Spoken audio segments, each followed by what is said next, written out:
Pagka-graduate ni Lerisa ng high school, ay tinulungan na niya ang kanyang inang si Lily sa pagtitinda ng barbecue sa bayan. Kapag umaga, ay nagtitinda sila ng gulay sa palengke. At kapag hapon naman, nagtitinda na sila ng barbecue. Ang ama niyang si Nicolas ang bumibili ng mga kailangan pagkatapos ng kalahating araw na pamamasada. Ito na rin ang nagluluto at nagtutusok ng mga paninda nila. Kaya kapag umuwi sila galing sa pagtitinda, dadalhin na lamang nila iyon sa bayan para ito ay ibenta. Ang kanyang ama naman ay namamasada kapag gabi hanggang hindi sila natatapos sa pagtitinda. Gusto yun mang magkolehiyo ni Lerisa ay wala naman silang sapat na pera para sa kanyang matrikula, lalo at private school ang paaralan sa kolehiyo sa kanilang bayan. Pero ganun pa man, ay ayos lamang yun sa kanya dahil masaya naman siya sa kanyang ginagawa. Natutulungan niya ang kanyang magulang at nag-iipon na rin sila para nang sa ganon ay magkaroon na sila ng sariling pwesto sa bayan at hindi na mangungupahan pa. Mura lang naman pero mas mainam pa rin ang sarili nila para naman sila ay makatipid-tipid. May kapatid siyang lalaki. Ito ay si Nathaniel na ngayon ay nasa first year high school na. Anak, pagpasensyahan mo na kung hindi ka namin mapag-aral sa kolehiyo ha. Hinging paumanhin ang kanyang inang si Lily. Isang umaga, habang nag-aada sila para sa pagtitinda ng gulay. Nay, ayos lang po yun. Ang mahalaga po ay natutulungan ko kayo at nakakakain tayo ng 3 beses sa isang araw. Nakangiting sabi niya, maswerte si Lily kay Lerisa dahil napakabait nito, magalang at marespeto itong anak. May kita rin naman ito sa pagtitinda ng gulay at pati na rin sa barbecue para naman mabili nito ang mga gusto niya. Isang gabi habang nakahiga sina Lily at Nicolas, tinanong ni Lily kung kailan ito sasabihin sa mga anak ang tunay na katayuan nito sa buhay. Ang sabi naman ni Nicolas, sa tamang panahon na lamang sasabihin niya sa mga anak iyon. Sa ngayon, ayaw muna niyang malito o mag-isip ang mga ito. Masaya rin si Nicolas sa buhay na meron nito ngayon. Tahimik at walang gulo. Minsan, hindi niya maiwasang isipin na kung sakali man na bumalik siya sa kanyang ama, marahil ay mabigyan niya ng magandang buhay ang kanyang pamilya. Ngunit naisip rin niya na baka itakwil rin siya ng kanyang ama, lalo at ilang taon na rin ang nakakalipas simula nang siya ay maglayas. Mabuti na lamang at naiintindihan siya ng kanyang asawa. Ayos lang daw naman na yun dito, dahil ang mahalaga ay mabuti siyang asawa at ama ng kanilang mga anak. Hinalikan niya sa noo ang asawa at sinabi kung gaano niya ito kamahal. Kinabukasan ay maagang gumayak ang mag-anak. Si Nathaniel ay para pumasok sa paaralan, sina Lily at Lerisa naman ay para magtinda ng gulay sa bayan, habang si Nicolas naman ay para mamasada. Puno ng saya ang kanilang mukha. Paglaki ko po, gusto ko pong maging isang doktor, Nay, para makatulong po sa may mga sakit at para maiahon ko rin po kayo sa hirap. Puno ng pag-asa na sabi ni Nathaniel. Ginuno naman ni Lerisa ang buhok ng kanyang kapatid at sinabing mangyayari ang gusto nito. Maraming napagbentahan ang mag-ina ng umagang iyon. 2:00 na ng hapon ay nagtitinda na sila ng barbecue. Kasalukuyang nag-iihaw si Lerisa ng mga sandaling iyon habang may lalaking bumili ng marami sa kanilang paninda. Napatingin siya sa harapan niya nang may babae naglalakad papalapit sa kanyang direksyon. Minukhaan niya iyon. Ito ay si Catherine. Kaklase niya noong high school pa lamang siya. Kakompetensya niya ito sa pagiging top. Tinignan niya ito mula ulo hanggang sa paa. Naka-high heels, nakadress na kulay berde, na bumagay naman sa kutis nitong napakaputi. Hindi man ito iyon sabihin, makikita sa paraan ng paglalakad nito na maayos at maganda ang trabaho nito ngayon. Malapad ang ngiti nitong nakatingin sa kanya. Kumusta, Lerisa? Tanong nito nang makalapit na sa kanya. Ngumiti naman siya rito pabalik. Ayos lang naman ako. Ikaw, mukhang maganda ang trabaho natin ha. Tanong niya rito. Mas lalong lumapad pa ang ngiti nito. Litaw na rin ang mapuputi nitong ngipin na mayroon pang braces. Sinabi ni Catherine na napakaganda raw ng trabaho nito. Manager daw ito ng isang call center sa kanilang branch. Masaya naman si Lerisa para sa kanyang kabatchmate. Ganoon na raw talaga kapag nagsikap sa buhay. Umaasenso ang buhay. Hindi naman kinakitaan si Lerisa ng inggit. Masaya siya sa kung anong meron siya ngayon. Kontento siya sa kayang ibigay na biyaya ng Diyos sa kanila. Hindi maganda na naghahangad ng sobra. Sabi nga, sapat nang marunong kang makontento. Bakit ba kasi hindi ka nag-aral, Larissa? Kung nag-aral ka lang sana, sana hindi ka nagbibenta ng barbecue. Baka nga supervisor ka na rin ngayon sa kumpanya O mas mataas pa roon. Mas matalino ka kaya sa akin. Bakit yan ang ginagawa mo sa buhay mo? Nang iinsulto nitong sabi, habang nakataas pa ang kilay. Hindi maiwasang mainis naman ni Lerisa sa sinabing iyon ni Catherine. Ayaw niya ng away kaya nagpakumbaba na lamang siya. Mas sira lamang kasi ang mood niya sa pagtitinda. Ngumiti na lamang siya rito. Sinabi niya na ang tunay na matalino ay hindi nang aapak ng kapwa-tao dahil lang sa may narating na siya sa buhay. Ang tunay raw na matalino ay marunong rumispeto sa kapwa-tao at marunong magpakumbaba. Sinabi rin niya na masaya siya sa kanyang ginagawa dahil ang pag-asenso ay nasa tamang panahon raw. Hindi nila alam ang mangyayari sa hinaharap. Natulala na lamang si Catherine dahil sa mga sinabi niya. Yung mga customer niya na nakapakinig niyon ay pumalakpak dahil sa sagot niya. Tumalikod na lamang si Catherine at naglakad papalayo. Ang galing mo naman, sabi ni Jake, isa sa mga masugid niyang customer. Minsan na rin itong nagsabi ng pagkagusto sa kanya, pero tinanggihan niya ang binata.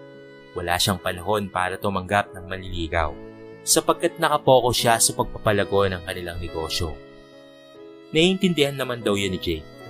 Ganun pa man, palagi pa rin itong bumibili ng barbecue nila at pati na rin gulay. Ngumiti lamang siya sa sinabi nito. Matapos mabigay sa customer niya ang order at ito ay mabayaran, ay naupo muna siya sa silya para magpahinga. Miss, pwede ba akong bumili ng barbecue mo? Tanong ng isang Ginoo. Kaya't nagmulat ng mga mata si Lerisa. Nakita niya ang isang lalaki na malamang ay nasa 5'5" ang taas. May mga puting buhok na rin ito at masuyo ang ngiti na iginawad niya rito. Gagad niyang inasikaso ang Ginoo. Nagulat siya dahil napakarami nitong in-order. Ang sabi nito, ipapamerienda raw nito sa mga trabador ng kanyang ginagawang bahay. Excited siyang nag-ihaw ng sandaling iyon. Tinulungan na rin siya ni Lily. Nakakarating pa lamang galing sa grocery. Tinitignan ng Ginoo na nagngangalang Marcus ang kanyang ina. Ramdam nito kung gaanong nahihirapan sila. Nahihirapan sa kanilang ginagawa. Kaya gagawin nito ang lahat para sila ay matulungan. Matapos maihaw ni Lerisa ang order ng Ginoo, ay binigay niya nito ang bayad. Pagkatapos ay nagpasalamat naman sila roon. Mukhang makakauwi tayo ng maaga ngayon, anak ha. Kaunti na lamang ang ititinda natin. Masiglang sabi ng kanyang ina. Natuwa naman siya noon dahil makapagpapahinga sila ng maaga. Pagdating ni Nicolas, tinulungan na silang iligpit ang iba pang mga gamit. Ikinwento kaagad ng dalawang pamamakyaw ng Ginoo sa tinda nila. Nagtaka naman si Nicolas. Ipinadescribe niya ang itsura ng lalaki. Kumabog ng malakas ang dibdib niya dahil pamilyar sa kanya ang itsura na binanggit ng mga ito. Biglang naisip niya ang kanang kamay ng kanyang ama. Nakita niya ito kanina, pero bigla ring nawala. Inisip na lamang niya na baka namalikmata lamang siya. Naiukom niya ang kanyang kamao. Hindi na siya pwedeng magtago pa. Kailangang harapin na ni Nicolas ang katotohanan. Kailangan na ring malaman ng kanyang mga anak ang totoong estado ng kanilang buhay noong siya ay nasa kabataan pa lamang.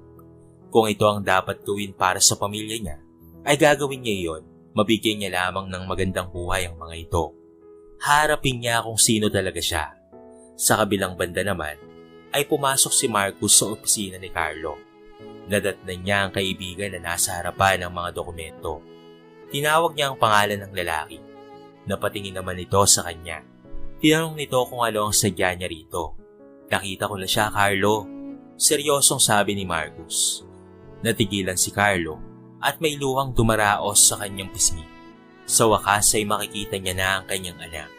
Sa mahabang panahon na hinanap niya ito, ay makakapiling niya na ang kanyang anak. Pero paano siya nakakasiguro na anak nga niya ang nakita ng kanyang kaibigan? Tinanong niya ang kaibigan. Ang sabi ni Marcus, matagal na ngang hindi nila nakikita si Nicolas Pero alam niyang ito ang nakita niya kanina habang ito ay namamasada. Ang patay na balat nito sa pisngi at talaga namang magkawig sila. Nakuhanan niya ng litrato kanina ang inaanak. Ipinakita niya ngayon rito. Siya nga si Nicolas, siya ang aking anak. Emosyonal na sabi ni Carlo. Sinabi niya sa kanyang kaibigan na gusto niyang makita ang kanyang anak. Ngunit tumanggi ito. Mas mainam na palipasin muna ng ilang araw. Si Marcus daw ang kakausap rito. Kailangan nilang dahan-dahanin ang sitwasyon. Baka matakot si Nicolas at umalis na lamang. Sumang-ayon naman siya sapagkat hindi na siya pabata. Siya ay patanda na. Kailangan niya ng tagapagmana. Nag-iisang anak niya kasi si Nicolas. Namatay ang kanyang asawa sa sakit sa puso. 5 taon pa lamang noon ang kanyang anak. Hindi na rin niya nagawang mag-asawa pa at wala na siyang panahon dahil sa paghahanap niya sa kanyang anak at pag-aasikaso ng kanyang kumpanya. Mabuti na lang at nandyan si Marcus para siya ay tulungan. Sobrang thankful siya sa kanyang kaibigan. Napag-aral na rin ito ang mga anak at nagtatrabaho na sa kanyang kumpanya. Masaya siya sa achievements ng mga ito. Kahit wala ang kanyang anak, nariyan naman si Marcus para pag-aanin ng loob niya. Soon, makakasama mo rin ang iyong anak, Carlo. Tiyak na namimiss ka na noon. Pagtitiyak ni Marcus. Malamang ay pinag-iisipan na rin ito na bumalik sa'yo, sabi ni Marcus. Sinabi rin ni Marcus na nakita nito ang mag-ina ni Nicolas. Sinundan niya kasi ito ng tanghali. Ikinuwento nito ang buhay nila. Naawa tuloy siya dahil doon. Nangako siya sa kanyang sarili na kapag nagkita sila ng kanyang apo, ay ito ang susunod sa yapak ng kanyang ama. Pinagsisihan rin ni Carlo ang ginawa niya noon. Ang ipakasal ang kanyang anak sa hindi nito mahal. Anak ito ng business partner niya. Akala niya iyon ang makakabuti sa anak, pero hindi pala. Naglayas ito at walang ibang dapat sisihin kung hindi siya. Kasalanan ko ito, Marcus. Kung hindi ko sana yun naputol na ang iba pa sana niyang sasabihin nang magsalita kaagad ang kanyang kaibigan. Huwag na raw niyang sisihin ang kanyang sarili. Nangyari na ang mga nangyari at hindi na yun mababalik pa. Hindi pa naman raw huli ang lahat para magkasama-sama sila. Napangiti siya dahil sa sinabi nito. Maswerte talaga siya sa kanyang kaibigan.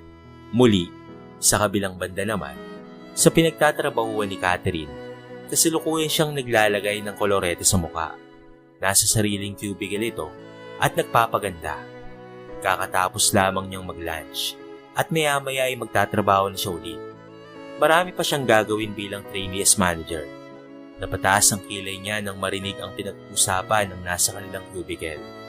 Ang sabi ni Miles ay hinahanap daw ng may-ari ng CN Corporation, ang anak nito na matagal nang nawalay sa kanya.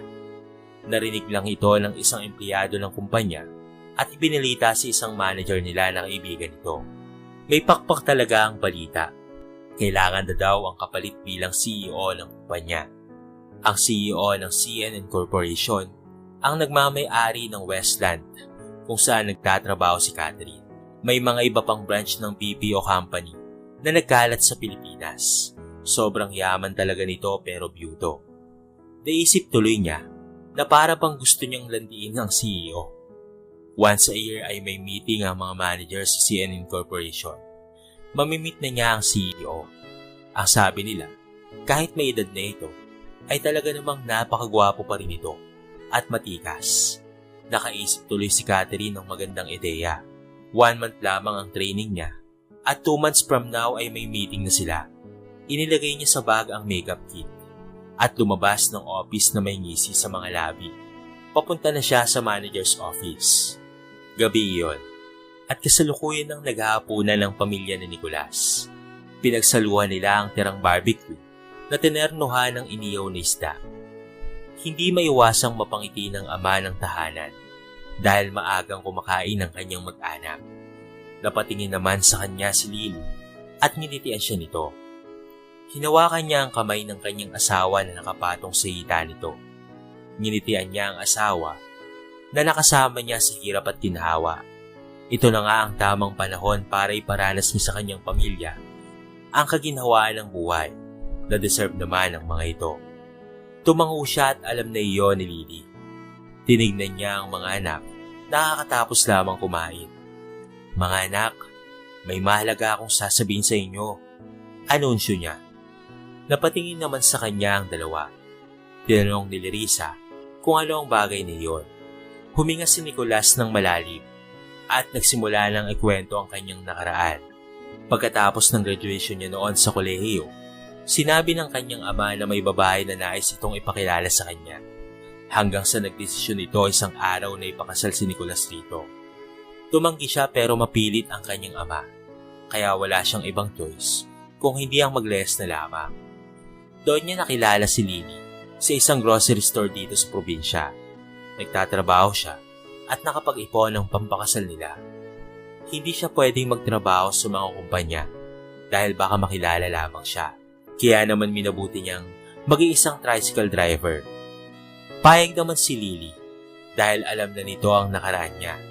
Masaya siya dahil natutustusan niya ang pangangailangan ng kanyang pamilya.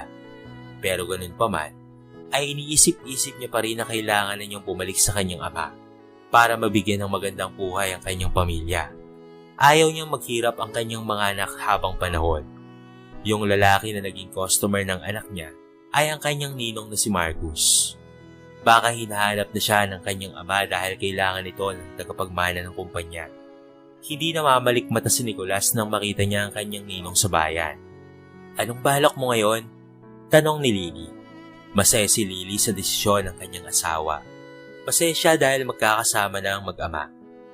Hindi naman niya hangad ang mga material na bagay. Ang mahalaga sa kanya ay buo silang pamilya. Hinahayaan niya na lamang magdesisyon si Nicolas. Wala siyang karapatan na manghimasok sa desisyon nito. Hindi man naranasan ni Lily ang pinagdaanan ng asawa, pero alam niya na nasaktan ng sobra si Nicolas.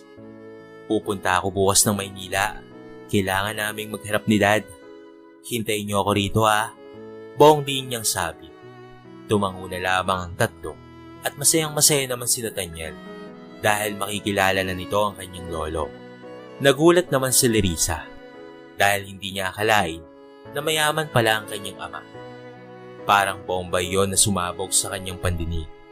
Yun pala ang dahilan kung bakit ito ang buhay na meron sila. Sa wakas, makikilala niya ang kanyang lolo. Kinabukasan, ay maagang naganda si Nicolas para sa pagpunta nila sa Maynila. Kinakabahan siya sa muli nilang pagkikita ng ama. Mabuti na lamang at nagkaroon siya ng lakas ng loob na harapin ang kanyang nakaraan at harapin ang tunay na siya. Habang buhay, ay mananatili ang galit sa kanyang ama. Kailangan niyang patawarin ang kanyang ama, lalo at may pamilya na siya. Hindi na malaya ni Nicolas na tumutulo na pala ang kanyang luha sa kanyang mga mata. Aminin man niya o hindi, ay namiss niya talaga ang kanyang ama. Kamusta na kaya ito sa loob ng 20 taon na nawalay siya rito? Biglang naalala niya ang ninong Marcus niya. Alam niyang hindi nito pababayaan si Carlo. 4 na oras ang itinagal ng biyahe, hanggang sa marating na niya ang lugar ng kinalakihan. Sumakay siya patungo sa kumpanya. Nang makarating, ay sakto naman na may sasakyan na papalabas ng gate. Huminto iyon sa tapat niya. Lumabas ang sakay niyon na walang iba kung hindi ang ninong Marcus niya. Pagkagulat ang makikita sa mukha nito. Nicolas, ikaw na ba yan? Tanong ng Ginoo. Ninong Marcus, mangiyak-iyak na sabi niya. Naglakad papalapit sa kanya ang lalaki. Siya naman ay natulos sa kanyang kinatatayuan. Mahigpit siyang niyakap nito at tinapik ang kanyang likuran. Nagpapasalamat ito dahil pinuntahan nito ang kumpanya. Balak din sana nito na pumunta sa kanila para makausap siya. Mabuti na lamang ay nagtagpo silang dalawa. Mangiyak-ngiyak ito habang sinasabi yon. Nasasabik ang iyong ama na makita ka, Nicolas. Nakangiti itong sabi, habang pinupunasan ng ama ang mga mata. Gusto ko po siyang makita, Ninong. Matigas niyang sabi. Pumasok ito sa sasakyan at ipinark iyon. Sabay silang pumasok sa loob. Pagtataka ang makikita sa mga mukha ng mga naroon. Marahil iniisip ng mga ito kung sino ang kasama ni Marcus. Hindi kaya siya ang anak ni Sir Carlo? Tanong ng isa. Hindi na lamang nila iyon pinansin at pumasok na sa loob. Sinabi naman ng lalaki na alam ng lahat na may nawawalang anak si Carlo at ang iba ay nagpresinta na hanapin siya. Yun nga lang, ay nakita na siya ni Marcus. Bibigyan sana si Marcus ng kanyang ama ng pabuya dahil sa pagkakahanap sa kanya. Ngunit tumanggi ito. Ibinabalik lamang ng kanyang ninong ang mga kabutihan na itinutulong ni Carlo. Ready ka na ba? Tanong nito nang bumukas ang elevator. Sinabi niya na kinakabahan siya pero dala lang yon ng excitement. Tiyak na maugulat daw ang kanyang ama. Nang nasa tapat na sila ng pintuan, binuksan niyon ang sekretary ni Carlo. Nauna munang pumasok si Marcus. Rinig niya ang boses ng kanyang ama. Wala pa rin nagbago sa tono ng boses nito. Napakamakapangyarihan pa rin itong magsalita. Medyo nagkaedad lamang ang boses nito. Sinabi ng sekretarya na pumasok na raw siya. Ang sabi ni Marcus ay may bisita si Carlo at nais siyang makausap. Ngumiti ang sekretarya na anak daw ng dating sekretarya ng kanyang ama. Ikaw ba yan, Mikey? Nagtatakang tanong niya sa mababang boses at tumango naman ito at sumagot ng opo. Dalagang-dalaga ka na. Soon, ikaw ang magiging sekretarya ng anak ko. Tiyak na magkakasundo kayo noon. Nakangiti side niya. Natutuwa naman raw ito kung sakali. Pumasok na siya sa loob. Napatingin siya sa lalaki na nakaupo sa mahogany table nito. Ang CEO ng CNN Corporation. Napaawang ang labi nito at napatitig sa kanya. Anak ko? Puno ng pagsuyo nitong sabi habang naglalandas ang luwa sa pisngi nito. Dad? Punong-puno ng pangungulila ang boses niya. Tumayo si Carlo at sinalubong siya ng maigpit na yakap. Paulit-ulit nitong sinasambit ang pangalan niya habang ito ay umiiyak sa kanyang balikat. Naiyak na rin siya sa balikat ng kanyang ama. Sobrang namiss niya talaga ito. Ang tagal na panahon niyang tiniis ang kanyang ama. Hindi man lamang niya naisip na baka nagkasakit na ito. Kakaisip ng kung ano-ano patungkol sa kanya. Naging selfish siya dahil lamang sa takot sa responsibilidad. Naging duwag siya na ipaglaban ang gusto niya. Kumusta ka na, iho? Tanong nito. Binigyan naman sila ni Marcus ng tissue. Pamula sa kanilang mga luha. Ayos lang po ako, tay. May pamilya na po ako. 2 po ang aking anak. May asawa akong napakabait at mapagpasensya at sobrang sikap sa buhay. Tiyak na magugustuhan niyo po siya kapag nakita niyo po siya. Puno ng pagmamalaki nitong sabi. Naupo sila sa sopa at ipinagpatuloy ang usapan. Ang sabi ni Carlo, walang problema sa bagay na iyon. Kung ganoon ang ugali ng napangasawa niya, ay magugustuhan niya talaga ito. Masaya ito para sa kanya. Sinabi niya na bukas rin ay babiyahe sila pabalik sa kanyang probinsya. Nasasabik na raw itong makita ang mga apo. Gusto na rin nila na makita ang kanilang lolo. Tay, excited silang makilala ka. Sambit niya na parang hinaplos naman ang puso ni Carlo sa sinabi ng kanyang anak. Sinabi ng Ginoo na siya ang mamamahala ng kumpanya. Ngunit umiling na lamang siya rito. Mahal raw niya ang ginagawa nilang mag-asawa. Gusto nilang ituloy yun rito sa Maynila. Sinabi niya na si Risa ang magiging tagapagmana niya. Kapag graduate na si Nathaniel, magiging magkatuwang sila sa negosyo. Sumang-ayon naman si Carlo at nare-respeto ang desisyon ng kanyang anak. Tutulungan ko kayong magkaroon ng sariling pwesto rito sa Maynila. Mas maganda may sarili kayong strategy sa negosyo nyo at palalawakin natin sa tulong ng Ninong Marcos mo. Pumaling ito sa kanyang kaibigan. Nag-thumbs up naman ito sa kanya. Sinabi rin ng ama na magkakaroon sila ng sariling negosyo. Pwede rin silang magkaroon ng branch sa probinsya dahil marami silang kilala roon. Magkakaroon ng trabaho ang mga tao roon. Masayang-masaya naman si Nicolas dahil suportado siya ng kanyang ama. Muli, nagyakapan na nga sila. Nagkapatawaran na rin ang mag-ama at magsisimula ulit ng panibagong buhay kasama ang kanyang pamilya. Mabuti na lamang raw talaga at hindi siya naipakasal sa babae na gusto ni Carlo na pakasalan ng kanyang anak dahil may balak pala itong hindi maganda. Nais silang gawan ng masama nito. Gusto ng mga ito na maging tanyag ang kanilang kumpanya at iwalan si Nicolas kapag nakuha na ang gusto nila. Bumagsak ang kumpanya sa mga ito at naging simple na lamang ang pamumuhay nila. Money is powerful talaga, ika nga nila. Pagkatapos ng pag-uusap na iyon, lumabas silang mag-ama para kumain.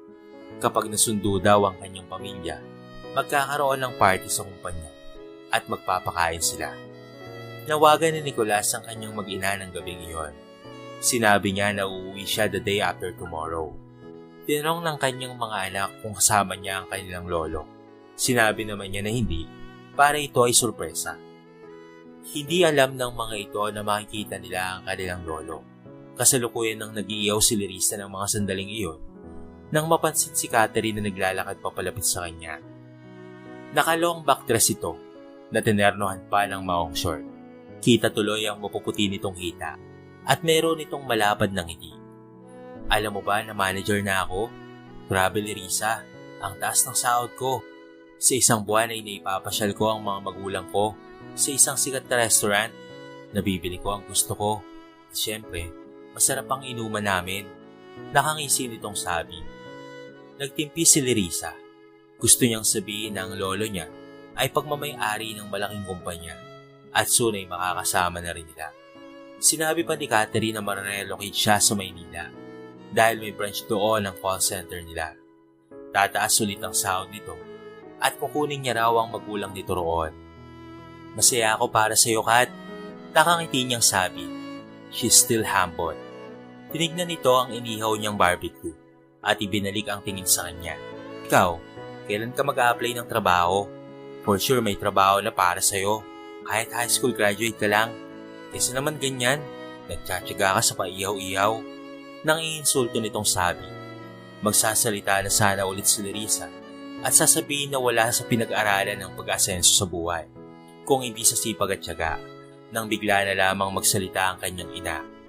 Huwag mong minamalit si Larissa, Kat. Bilog ang mundo. Tandaan mo yan. Baka mamaya ay mas mataas pa ang marating ng anak ko kaysa sa'yo. Naiinis na sabi ni Lily. Naiinis ito dahil sa pang-iinsulto ni Catherine sa kanyang anak. Pakaramdam niya ay naiinsulto rin siya, lalo siya ang ina nito.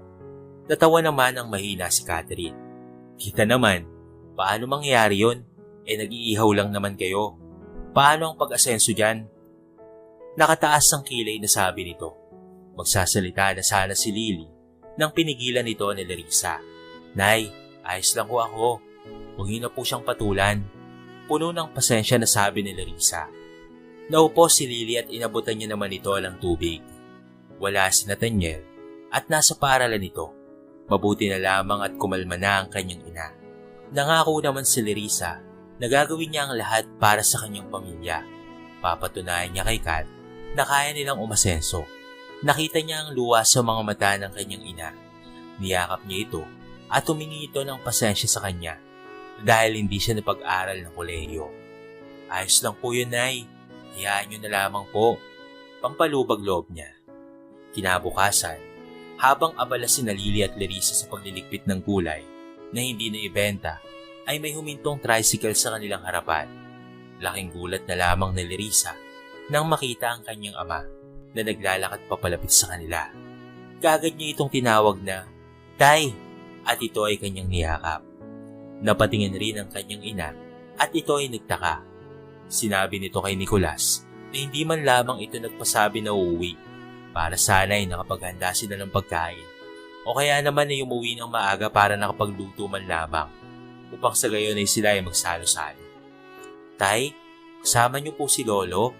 Tanong ni Larissa.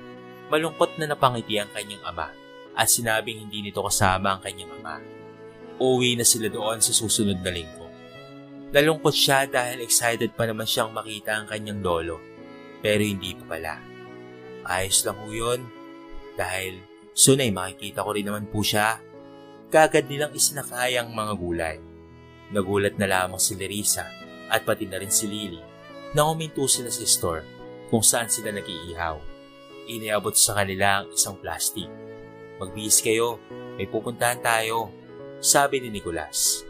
Naguguluhan man, ay sinunod na lamang ng dalawa ang utos ng kanilang padre de pamilya. Nang makapagbihis, ay umuwi na sila sa kanila. Nagtataka talaga siya pero hinayaan na lamang niya iyon. Baka kasi kakain sila sa labas.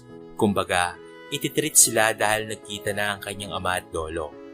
Pagdating nila sa bahay, ay nagulat na lamang sila pagpasok nila dahil may matandang nakaupo sa dekawil nilang upuan. "Sino po siya, Tay?" tanong ni Nerissa. Ngumiti naman ang Ginoo at si Nicolas. Doon lang nag-sink in sa kanya na lolo niya pala iyon. May pagkakawig kasi sila ng kanyang ama. Naroon rin ang kanyang kapatid na kakulitan ng isang Ginorin, yung lalaking pumakyaw ng kanyang barbecue. Bago yun, nilapitan siya ng kanyang abuelo at niyakap ng mahigpit. "Ang laki niyo na, mga apo ko. Manang-mana kayo sa inyong magulang na maganda at gwapo." Puri nito sa kanila. Ngumiti naman sina Nicolas at Lily na nakamasid lamang sa dalawa. Humiwalay ang matanda sa pagkakayakap sa dalaga. "Ang ganda-ganda mo, Iha." Puno ng paghanga nitong sabi. Nagpasalamat naman siya sa sinabi nito. Nilingon ng matanda ang kanyang ina. Lumapit ito at niyakap si Lily. Nagkamustahan at nagpasalamat si Carlos sa pag-aalaga kay Nicolas sa pagiging mabuti nitong asawa at ina. Masaya ang kanyang ina dahil gusto siya ng biyanan. Nag-group hug silang lahat kasama si Marcus. Ipinakilala rin ito ni Carlos sa kanila. Nagkunwaring nagtatampo si Nerissa sa kanyang ama dahil akala niya hindi niya makikita ang kanyang lolo. Sinabi naman ni Nicolas na sorpresa iyon. Ganoon pa man, ay masaya pa rin siya. "So ano, tara na, kain tayo sa bayan." Excited na sabi ni Marcus. May truck sa harapan ng bahay at doon daw ilalagay ang mga gamit nila dahil bukas ay aalis na sila roon at pupunta na ng Maynila para doon manirahan. Nasa silid daw ang dalawang lalaki na driver at nagpapahinga ang mga ito. Isa sila sa mga katuwang ni Carlos sa mansyon.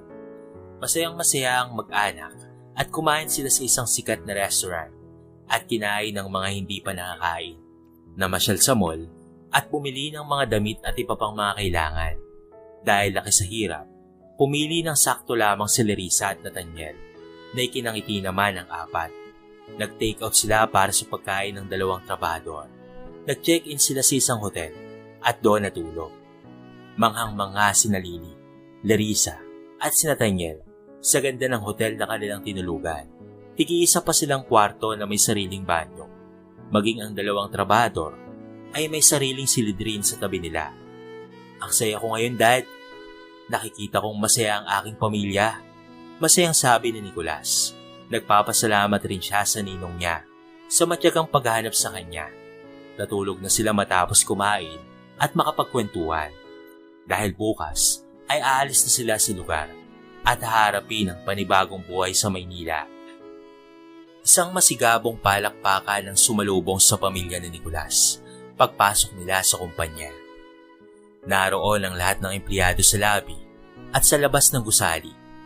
Sa labas ay may mga naghahanda ng mesa, dekorasyon, pagkain at iba pang kailangan sa isang salo-salo.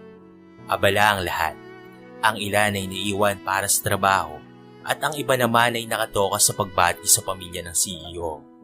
Ang iba ay sa paghahanda ng selebrasyon. Maluwang ang espasyo sa harapan ng gusali.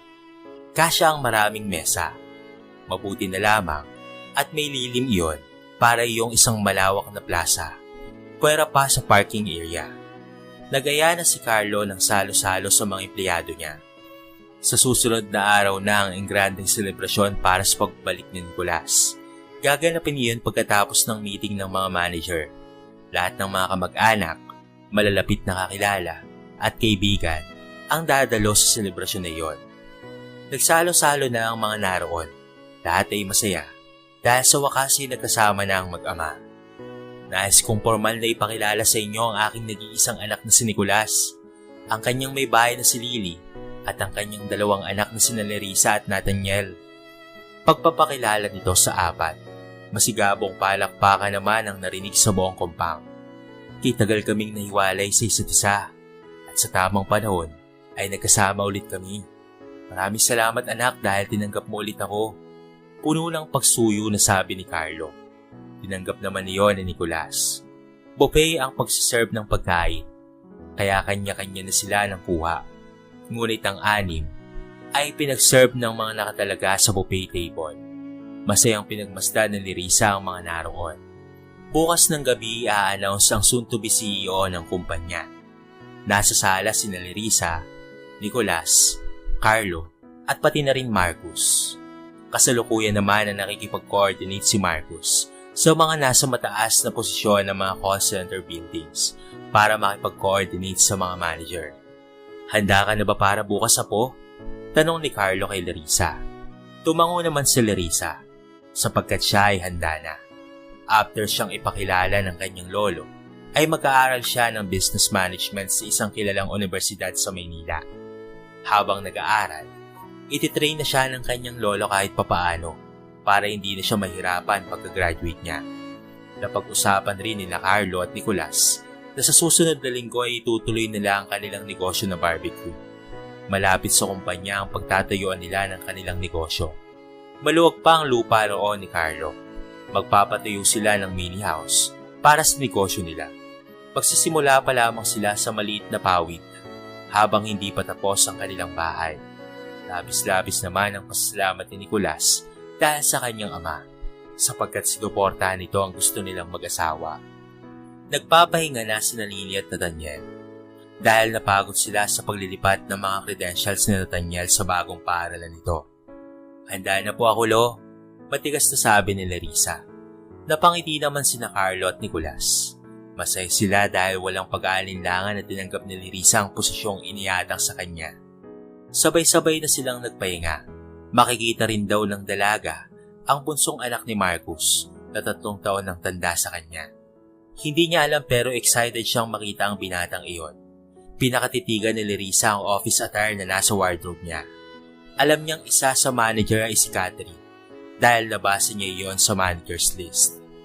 Makikita mo bukas kung sino ang nilalait mo noon, Catherine. Aniya, isinara niya na ang wardrobe at nahiga para matulog. Sa kabilang banda, kasalukuyan nang nagbibihis si Catherine sa hotel na tinutuluyan nilang mga manager at may mga matataas sa posisyon sa kumpanya. Na-excite siyang makita ang CEO. Kaya naman magpapaganda siya ng bongga para lamang dito. Biniro pa nga siya ng kaklose niya na baklang manager na talagang pinaghahandaan niya raw ang pagpunta roon. Ang sagot naman niya, "Siyempre, naroon kaya ang CEO ng CNN Corporation. Biyudo raw yun, no? Kung mabibingyot ko yun, aba, tiba-tiba talaga tayo." Natatawa niyang sambit. Natawa na lamang rin ang baklang manager, pero nainis naman ito. Masyado daw mataas ang tingin ni Catherine sa kanyang sarili.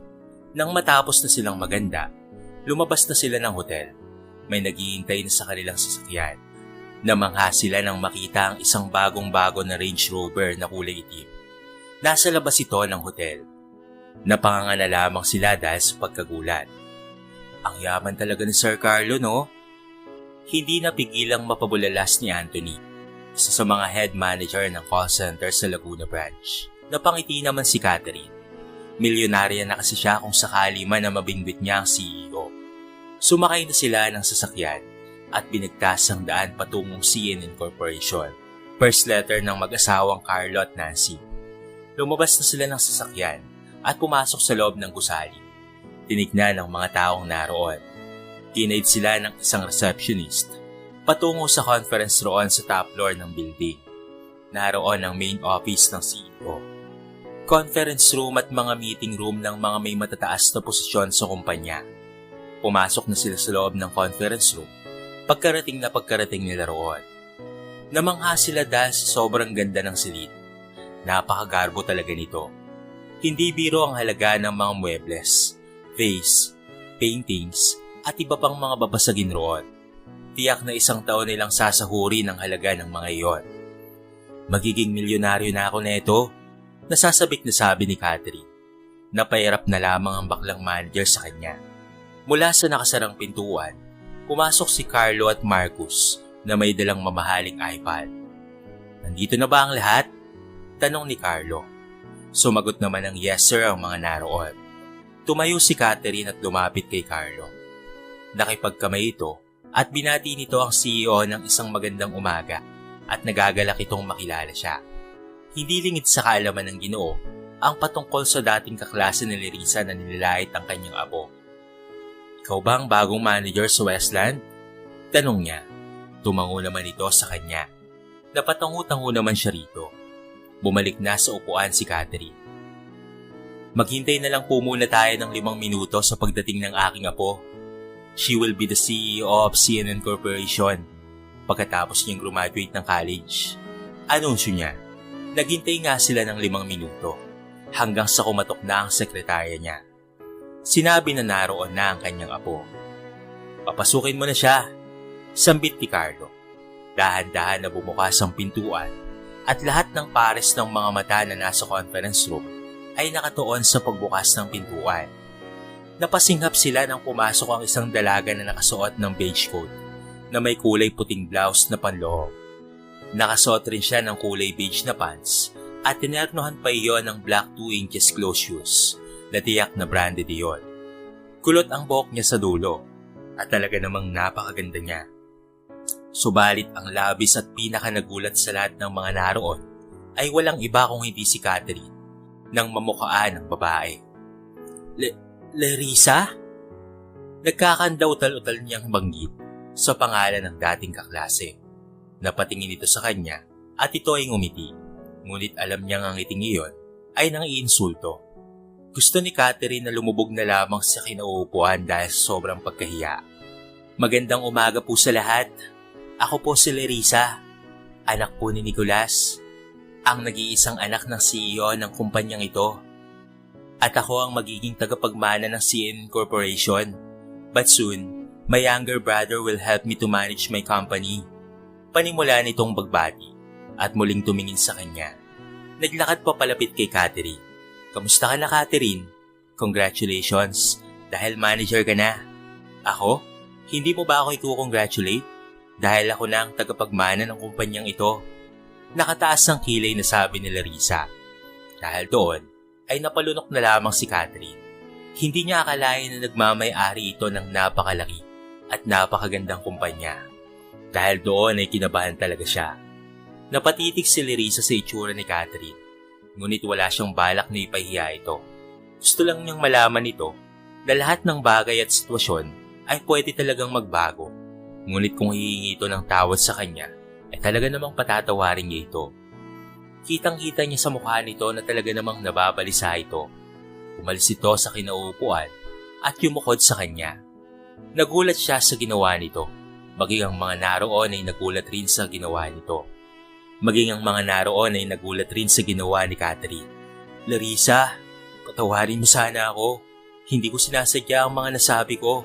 Nadala lamang ako ng pagiging arogante ko sa kung ano man ang nakamit ko. Nagsisi na talaga ako. Sana'y mapatawad mo pa ako. Ayokong mawalan ng trabaho. Bahalaga sa akin ito lalo na at maayos at mataas ang sahod. Kaya please, Larissa, nagmamakaawa ako sa'yo. Nagmamakaawa nitong sabi habang ito ay umiiyak. Gulat na gulat ang mga ito sa ginawa ni Catherine. Tumayo ka dyan, Kat. Putos niya at sinunod naman ito.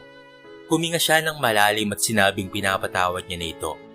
Pinaliwanag naman niya sa mga naroon na dati silang magkaklase at magkaibigan. Nagkaroon lamang ng hindi pagkakaunawaan. Nagsimula ang meeting ukol sa mga report ng manager at mga dapat gawin. Kasama na ang mga bagong rules at pati na rin iba pa para sa ikakabuti ng kanilang trabaho at nasasakupan. Nang matapos ang meeting, isa-isang naglabasan ng mga ito. Inimbitahan niya rin ang mga ito na dumalo mamayang gabi sa kanilang welcome party. Nakipag-usap naman si Catherine at formal na nagpasalamat sa kanya. Nagkaayos sila, ngunit hindi naging magkaibigan. Dahil sa gawa ang welcome party ng maayos at tahimik, simple lamang iyon, ayon na rin sa gusto ng pamilya ni Nicolas. Hindi sila sanay na gumastos ng malaki. Ayos na yung simple basta't nairaos nila.